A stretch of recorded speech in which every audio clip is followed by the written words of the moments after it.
Everyone, this is Timsy. Welcome to my channel. इस video में हम पढ़ने वाले हैं the rise of nationalism in Europe part 4। Part 3 हम ऑलरेडी कवर कर चुके हैं, जिसमें हमने लास्ट में देखा भी था कि 1815 में जो कंजर्वेटिव्स हैं वो आ गए, मोनार्की लग चुकी है।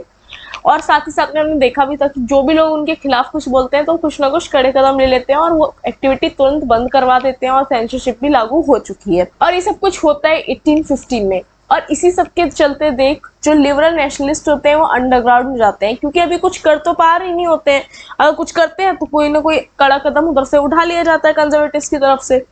तो इसी के चलते ये लोग हो जाते हैं अंडरग्राउंड पर। अंडरग्राउंड होकर भी ये लोग शांत नहीं बैठते, क्योंकि भाई फ्रेंच रेवोल्यूशन सब में देख चुके थे, जो स्वाद होता है आजादी को वो चख चुके थे। तो इसी वजह से अब ये लोग शांत नहीं बैठते हैं। अंडरग्राउंड होकर भी अब ये सीक्रेट सोसाइटीज बनाना शुरू कर देते हैं और अपने जो आइडियाज होते हैं, किस चीज के आइडियाज, लिबर्टी और फ्रीडम के जो आइडियाज होते हैं, चाहते हैं ये लोग एक नेशन स्टेट फॉर्म करना। और इसी के चलते बनती है यंग इटली इन मार्सलेज, साथ ही साथ में young European one secret society. इसके फाउंडर होते हैं जुसेप्पे मज़िनी। आई होप मैंने इसको सही प्रोनाउंस किया होगा, नहीं भी किया होगा तो I am sorry for it. अगर बात करें हम मज़िनी की, तो मज़िनी का जन्म जो है वो हुआ था 1807 जुनो नामक जगह में।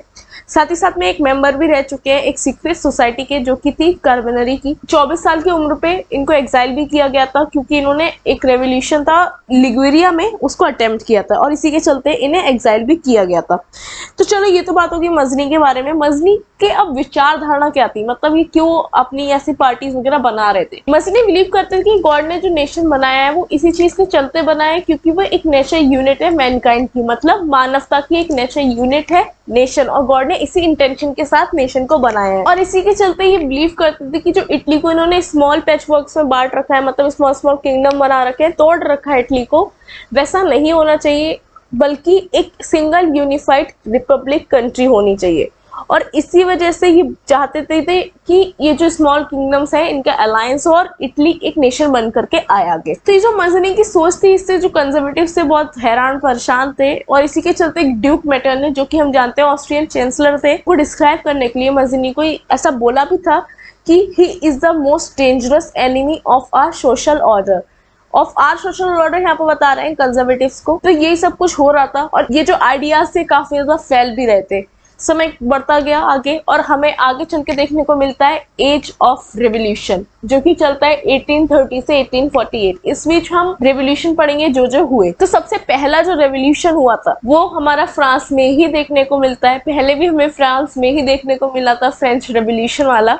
तो ये जो रेवोल्यूशन होता है जुलाई 1830 में होता है और इसी के चलते जो बर्बन किंग दोबारा से बनाया गया था ट्रीटी ऑफ वेना में, उसको हटाया जाता है और कॉन्स्टिट्यूशनल मोनार्की लाई जाती है और उसका हेड बनाया जाता है लुइस फिलिप को। इस पूरे रेवोल्यूशन का नाम दिया गया है जुलाई रेवोल्यूशन। जैसे ही ये जुलाई रेवोल्यूशन होता है, जगह जगह फिर से अभी चिंगारी फैलने लगती है और सबसे पहली आग हमें देखने को मिलती है ब्रुसेल में, जो कि कैपिटल भी है बेल्जियम की। और इसी के चलते बेल्जियम अलग होता है United Kingdom of the Netherland से। और सेम चीज हमें देखने को मिलती है ग्रीस में भी। ग्रीस जो है हिस्सा हुआ करता था ऑटोमन एम्पायर का 15th सेंचुरी से, और ये लोग काफी ज्यादा स्ट्रगल कर रहे होते हैं अपनी इंडिपेंडेंस को लेकर के। 1821 में एक रेवोल्यूशन भी करते हैं, पर वो इतना सक्सेसफुल नहीं हो पाता है, पर कहीं ना कहीं आग तो लग चुकी होती है और चिंगारी का काम करता है हमारा जुलाई रेवोल्यूशन। और फाइनली जाकर के साइन होती है ट्रीटी ऑफ कॉन्स्टेंटिनोपल। 1832 में ये ट्रीटी साइन होती है, जिसके चलते ग्रीस को एक इंडिपेंडेंट नेशन घोषित कर दिया जाता है। ये सब चीजें आप जो देख रहे हैं, इसमें आपको पता तो चल रहा है कि फ्रांस में जैसे ही कुछ इवेंट होता है,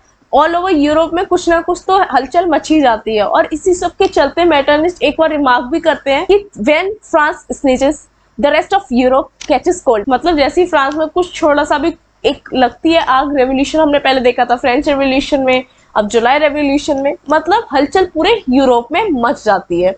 तो चलिए हमारा ये टॉपिक यहीं पर खत्म होता है। नेक्स्ट जो टॉपिक है हमारा the romantic imagination and national feeling. ये टॉपिक क्या है आपको अभी समझ नहीं आ रहा होगा, तो चलिए समझते हैं। अगर हम बात करें नेशनलिज्म की या कहीं भी रिवोल्यूशन की, तो उस जगह का कल्चर हो गया, उस जगह की पोएट्री हो गई, म्यूजिक, लैंग्वेज बहुत इंपॉर्टेंट रोल प्ले करता है हमें एक्सप्रेस करने में हमारी नेशनलिस्ट फीलिंग्स को। जो रोमांटिसिज्म है ये पूरा बेस्ड ही हमारी फीलिंग्स पर है। तो जो रोमांटिक आर्टिस्ट है उनका भी यही मानना है कि अगर हमें कहीं भी नेशनल सेंटिमेंट्स को डेवलप करना है तो हमें उस जगह के लोगों की फीलिंग्स पर, वहाँ के इमोशंस पर, साथ ही साथ में उनकी इंट्यूशंस को ज्यादा फोकस करना चाहिए, rather than focusing on logic and उसके पीछे की साइंस पर। तो जो रोमांटिक्स हैं सच है जॉन गॉटफ्रीड हर्जर, ये एक जर्मन फिलोसोफर है। इनका मानना ये है कि अगर हमें ट्रू जर्मन कल्चर को लोगों के बीच में डिस्कवर करना है तो हम उसको कर सकते हैं through focusing on folk dances, वहाँ के फोक म्यूजिक पर और वहाँ की फोक पोएट्री पर ज्यादा फोकस करके, और ये हेल्प भी करेगी in popularising the true spirit of nation. तो जो हमारा कंक्लूजन है वो क्या निकल करके आया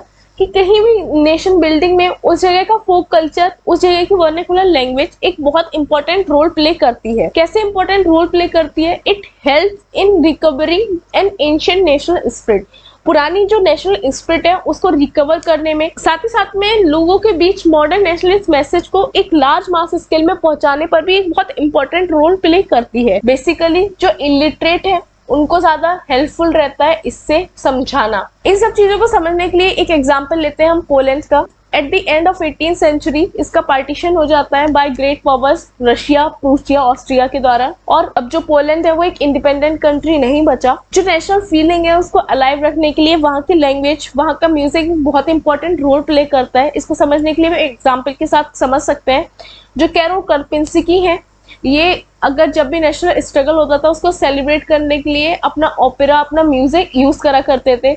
वहीं अगर हम देखें वहाँ का जो फोक डांस था पोलनेस और मिजुरका, उसको नेशनलिस्ट सिंबल की तरह यूज किया जाता था। जब रशियन लोग कब्जा कर लेते हैं पोलैंड पर तो उसी के चलते वहाँ पर जो पोलिश लैंग्वेज यूज हुआ करती थी उसको फोर्सफुली हटवाया जाता है और रशियन लैंग्वेज को हर जगह इम्पोज कर दिया जाता है। 1831 में हमें एक आर्म रेवोल्यूशन भी देखने को मिलता है। लोग आवाज भी उठाते हैं पर अल्टीमेटली उसका कोई रिजल्ट नहीं निकल करके आता है, और इसी के चलते लोग जो होते हैं क्लर्जी लेवल के, उन्होंने पोलिश लैंग्वेज को एक वेपन की तरह यूज करना स्टार्ट कर दिया था। चर्च गैदरिंग जब होती थी तो लोग पोलिश भाषा को एक यूज करते थे, और इसी चीज के चलते काफी ज्यादा प्रीस्ट, बिशप्स को जेल भी भेजा गया as a punishment by Russian authorities. तो थ्रू आउट दिस जर्नी जो लैंग्वेज है एक बहुत इंपॉर्टेंट रोल प्ले करती है, हमें दिखाई देती है एज अ नेशनलिस्ट सिंबल। तो आई होप आपको ये बहुत अच्छे से समझ आ गया होगा। चलिए मिलते हैं हम नेक्स्ट वीडियो में, तब तक के लिए बाय बाय।